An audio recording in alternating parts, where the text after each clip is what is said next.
Welcome to the 1% Pathway podcast. I'm your host, Dennis McQueen of MCQ Properties. I talk with leading real estate industry experts to explore how they're building serious wealth in commercial real estate so that you too, our listeners, can learn, model, and do the same. Let's jump in. Today on the podcast, we're discussing why I say no to more deals than I say yes to. Our guest today, Sean Griffith with Craft Capital Investments. Has a background in the U.S. Navy, and as a software developer, Sean brings a disciplined, methodical approach to a world that is often driven by emotion. He's got a philosophy that's built on three core pillars: investor clarity and education, disciplined deal selection, and an alternative investment breadth that few people can match.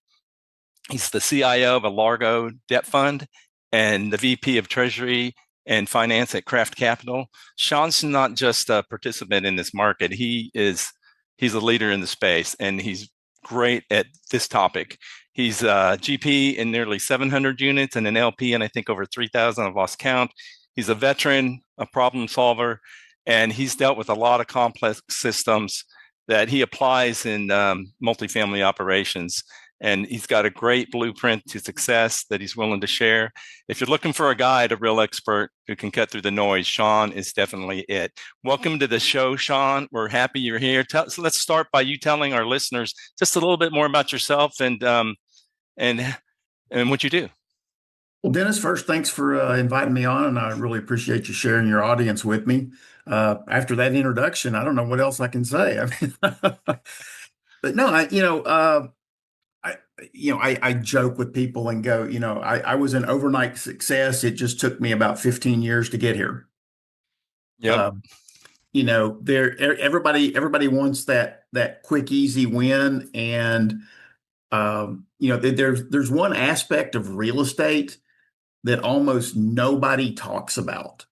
And that is real estate investing will teach you patience one way or another. And honestly, I think that's a good thing, because a lot of investors go, oh, look, bright, shiny deal, go jump in, and you throw money at the next big thing that's coming around the corner. That's great if you want to just throw your money around. I like to, somebody described it to me the other day that, you want to think about your dollars as employees. And, are your employees working hard? Are they showing up and working for you every day and giving you some kind of return on your investment? And if they're not, well, put them somewhere else. Mm-hmm. But like you said, we do a variety of things at Craft. We're really big on, transparency. Our founding partner, Gabe, likes to refer to it as an accountant in a glass sphere. He wants that 360-degree visibility into everything we do.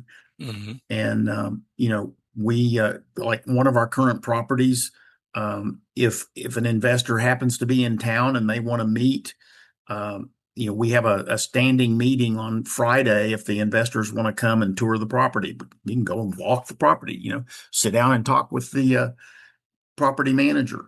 And you learn a lot when you do that. Oh, I know the first time I did that, I was like, wow. Yeah. Well, and that's the thing. A lot of people don't think about it. They think, oh, I'm just, I charge rent and I make money.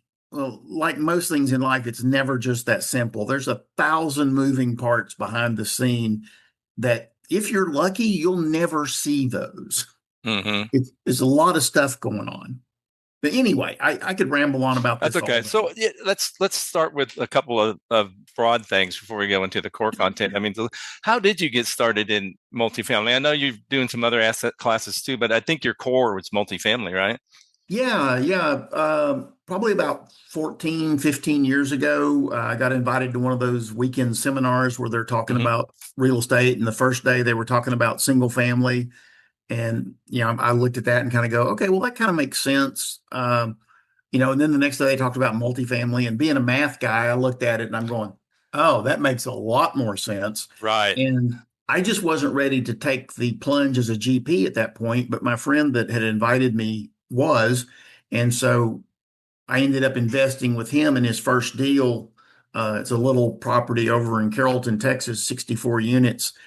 And he just absolutely crushed it. We got like 3.5 times our money back. It Wow. cash flowed like 10, 12, 14%.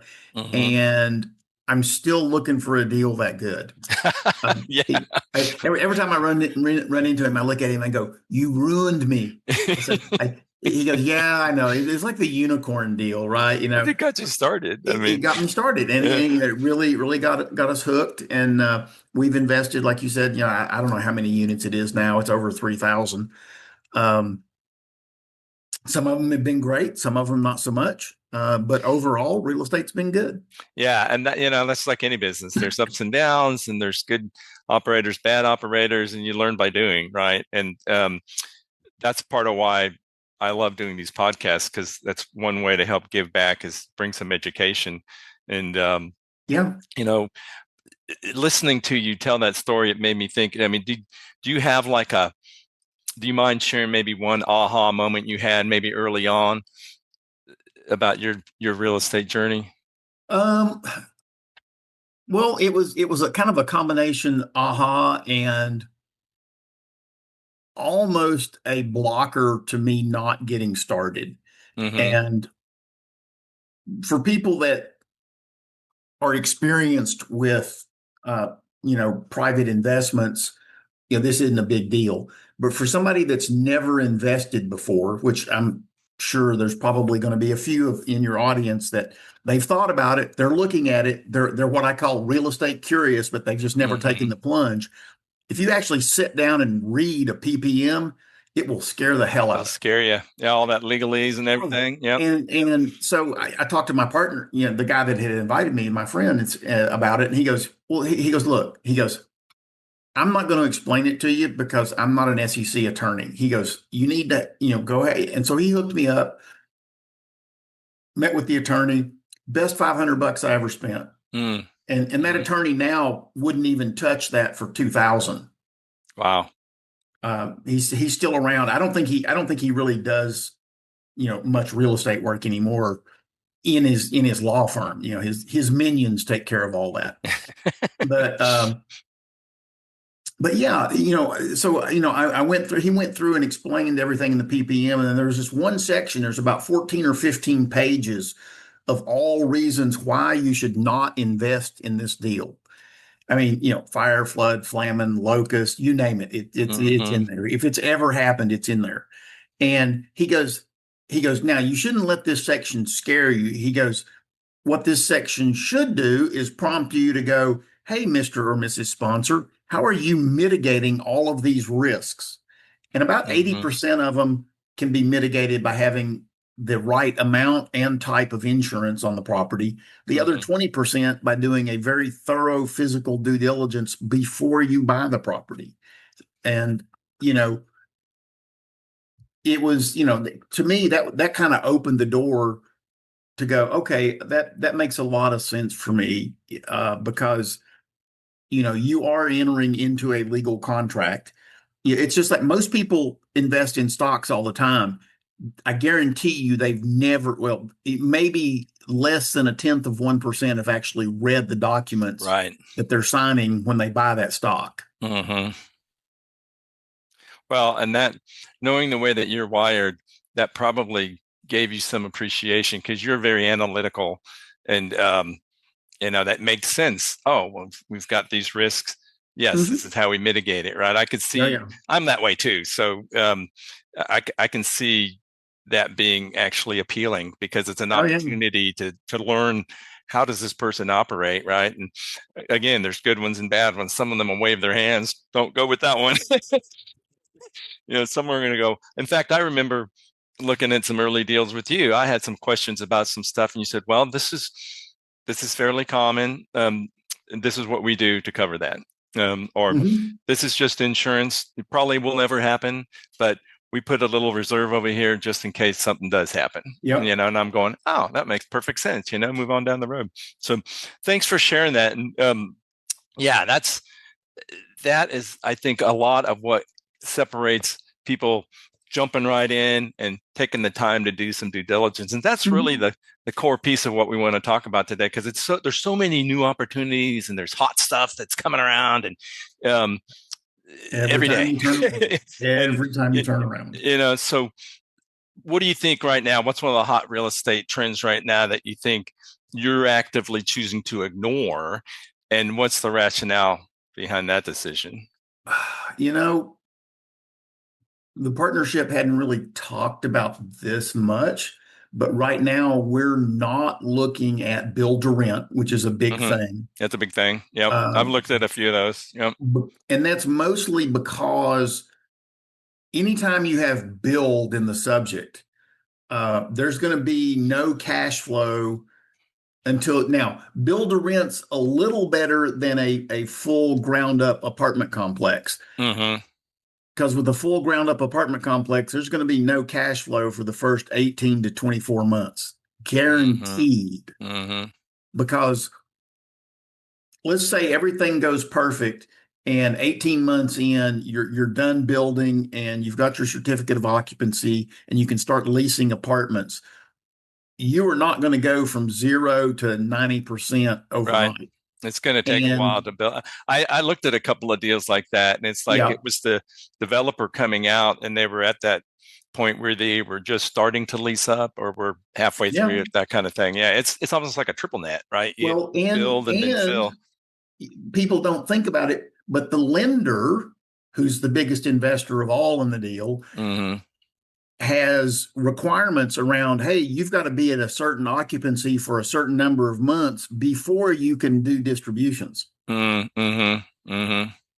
So you could still be like cash flow positive, but the lender goes, nope, you haven't hit your target yet. You can't do distributions. Yeah, that's a great example. And conversely, is there something that you are starting to look at that maybe others aren't because it's less obvious, but your due diligence is showing you that it's a good opportunity? You know, surprisingly, we just had a meeting this morning with a group that specializes in small batch whiskey. Oh, really? They, That's yes, unique. they buy whiskey on the market, you know, that it's just freshly distilled, Hmm. and then they cask it and store it. They've got a whole process around it, and we were talking about, you know, like some of the things they do, and we talked about risk, of course, Hmm. and what some of the risks are. And you know, it was really interesting. We're still doing due diligence on that, but we're pretty sure we're going to open up, you know, a fund for small batch whiskey Interesting. here. And we already have a fund open for triple net. Okay. Uh, it's a very specific triple net lease niche that what they do is they uh, acquire properties and lease them out to um, not cannabis growers, but to shops that support cannabis growers. Okay. So think of it like, you know, Home Depot or Lowe's for cannabis growers. They have Yeah. everything you need in the shop. And the reason that we can get a really good return on that is these guys can't get loans through normal banks Right. because banks, if you've got cannabis in your name, they won't even let you walk Right. into the bank. Right. You know, I know a there's a guy guy in that San meets you at the door Antonio. that says, sorry, sir, No, get yeah, out of yeah. I line. know a guy in San Antonio who has a farm and is actually vertically integrated in that area, and he had to go Mm-hmm. get all private money um, because of what you were just saying. Yeah. Mm-hmm. Yeah. Yep. So it's a very That's a good specific example. niche. Yeah. Go ahead. Sorry. But those are some of the things we're looking at. I mean, we're always looking at options. The other thing we're doing, we're actually starting our own construction company. It's going to start off as a kind of a core GC, you know, general contractor business where we have some key relationships already in place. And Good way to vertically integrate. Yeah. oh yeah, and then longer term, we plan to acquire some companies along the way. Um, but yeah, Wonderful. it's yeah, it's So let's peel that back a little bit more. Can You're looking at different things and you're deciding to do some things, deciding not to do others. Can you share a specific story about a deal you did walk away from, even though it looked great on paper, but then, you know, you chose not to, and then later, what happened to validate your decision for saying no?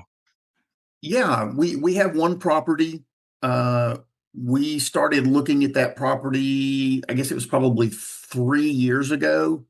Um, it was known as Avanti at the Mm-hmm. time. It's actually a two property portfolio, Mm-hmm.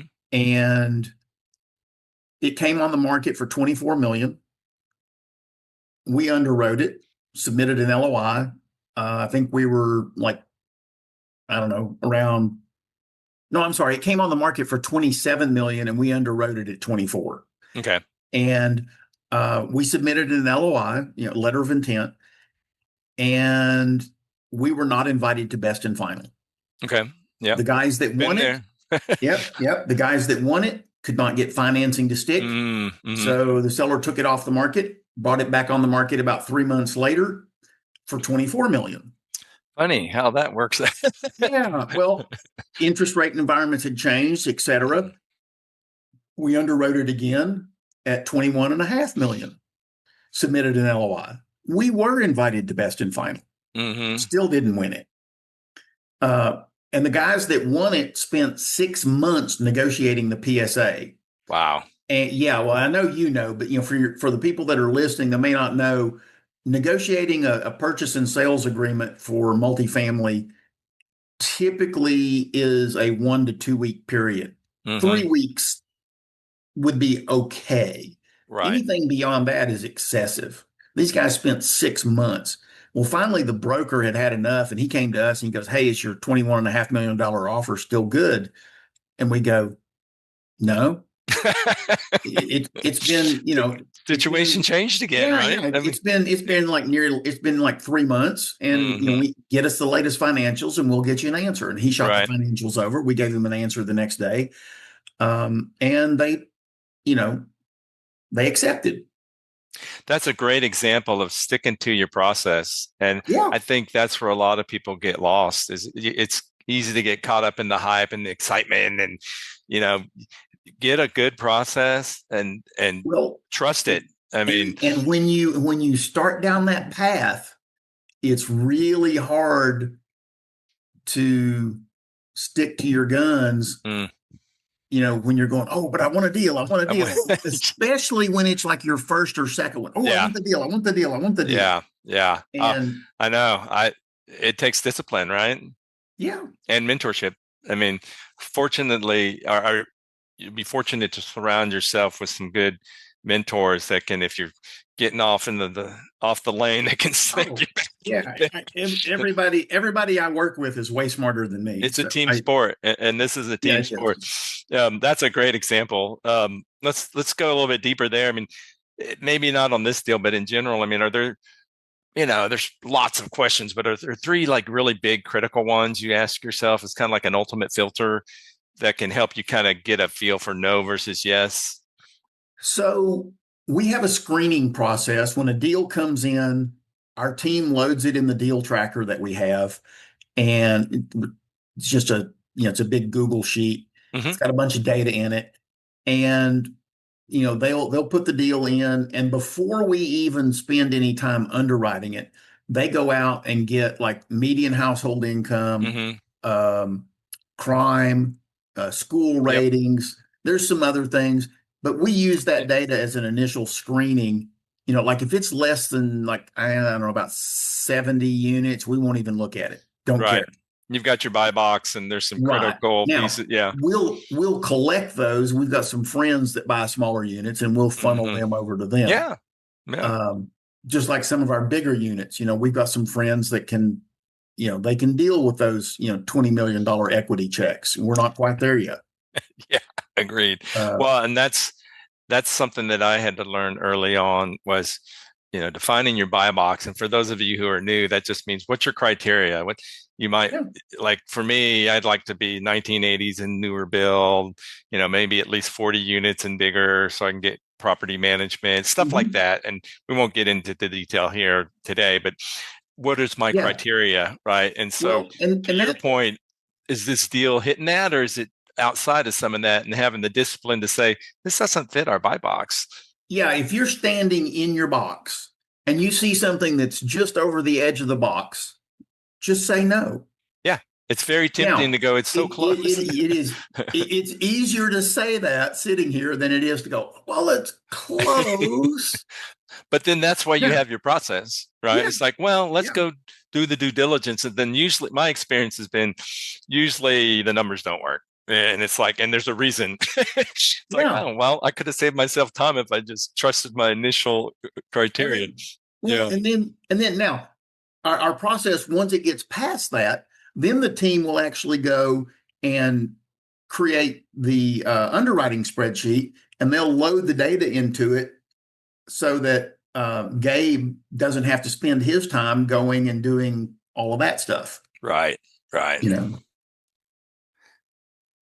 So going through some of this, what are some, and you look at a lot of deals too, that people bring you a lot of deals, I guess is what I'm trying to mm-hmm. say. Um, do you see some common big red flags in other people's presentations that can be a signal that they might be chasing a shiny object? If they ever use the word guarantee Oh, or anything yeah, like that, yeah. that's not just a red flag. That's their That's a legal legal would be issue, right? all over them if Hmm. if the lawyer heard them say that, because they can't legally guarantee that you're going to make any money. Hmm. That's a good Um, one.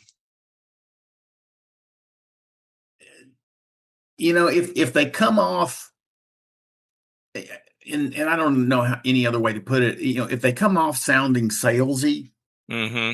or they're creating, urgency, real or otherwise, you know, it's like, I oh, need an answer by tomorrow, kind of thing. yeah, I need an answer by tomorrow. Yeah, Those are all red flags. It yeah. may be true, but don't let that urgency, real or false, because it could be real. They Hmm. could really, now if they have a track record and they do that, I'm a little more lenient, but the guys that have the track record don't usually do that Right, right. because they And don't there's going to need be to. other deals, Yeah, right? Yeah, yeah. yeah.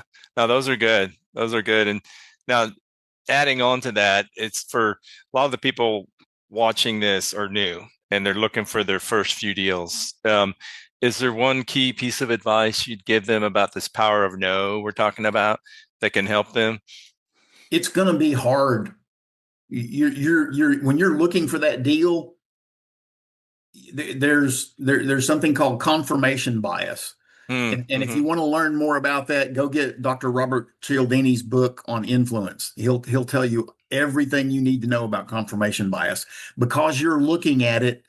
It's more appealing, Mm-hmm. and you And you want you it to work. and you want it to Yeah, work. yeah. Um,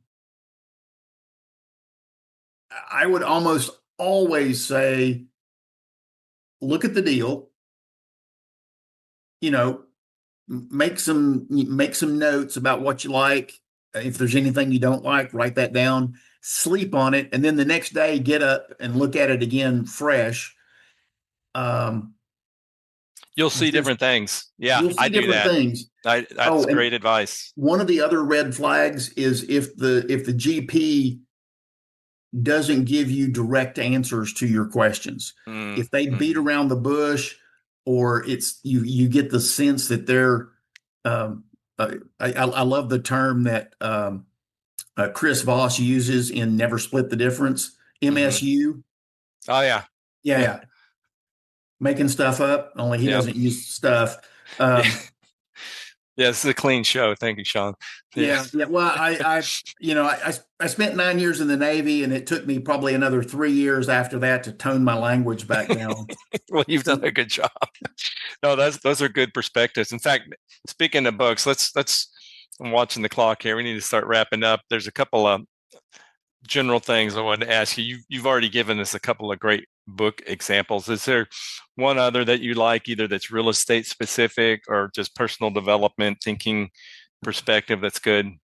Um, you know, what I've been reading a lot of stuff lately is like Dan Martell's "Buy Back Your Time," I've heard of that and one. It's on my list. I need to yeah, get it. and I would go ahead and move that to the top of your list. Oh wow. And then Okay. and then Gino Wickman's book "Traction."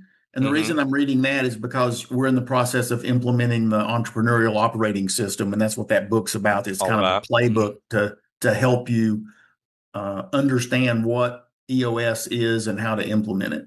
Those are both great examples. Thanks for sharing that. And I know you have lots of daily habits that keep you sharp, but is there one that is just like the king of all that keeps you on your toes? Yeah, wake up. And be disciplined. Well, the discipline to get out of bed. That's Yeah, yeah. okay. I as I've gotten older, I do like to sleep in a little more, but I've always been an early bird. The Navy Uh, probably instilled that in you, I would think. Actually, well before I even got in the Navy. Okay, good. Yeah, I mean, we used to camp a lot growing up. Mm-hmm. I've probably camped in half of the KOA campgrounds in the country. Mm-hmm. But you get up early and you get moving. It's interesting you say that. We all have habits, right? And I'm blessed to have instilled that as well. There's sometimes I just don't want to get up and get going, but when I make myself do it, and I usually have some breakthrough Hmm. that day, whatever I'm doing, whether it's getting to go work out or get up to work on something, or even just heck, clean the kitchen. It's that discipline of getting up when I said I was going to get up. It's amazing. It's like a superpower. So I respect that. Um, Before we do wrap up here, just I wanted to ask, what does 1% pathway mean to you in your own words? Um, the 1%. I saw a quote the other day that says, if you want to be in the 1%, look at the 99% and don't do what they're doing. Yeah, that's Um, another way to put that is, that 1% to me represents not just, net worth or income or cash flow or anything like that. I mean, it's a it's really a lifestyle choice. It's about your mindset mm-hmm. as much as it is anything else. Um, Yeah, I totally agree. And I like that you expanded on it. It's not just about money. It's about being willing. The way I heard somebody tell it to me one time is like being willing to do the things that most people don't want to do, um, so that yep, you can live the way that most people aren't going to be able to live. And yep. yeah, that's great. Well, Sean, thank you so much for joining us on this podcast today and sharing your experiences. Disciplined, long-term real estate investor. And before we let you go, please tell us, the listeners, where they can find out more about you and connect with you. I appreciate that, Dennis. It's been a great time chatting with you. Probably the easiest way to get a hold of us if you're looking for, you know, multifamily or other alternate asset investments is go to our website. That's Craft with a C, CRAFT, craftcapitalinvestments.com. Great. Okay. And thank you, Sean. And for our listeners, if today gave you just even one idea of how to help you move forward faster, please share this episode with someone in your network. And that's really how we grow this and help more people find the 1% pathway. This is Dennis McQueen signing off. I'll be back next week with another informative episode of the 1% Pathway podcast. And that's it.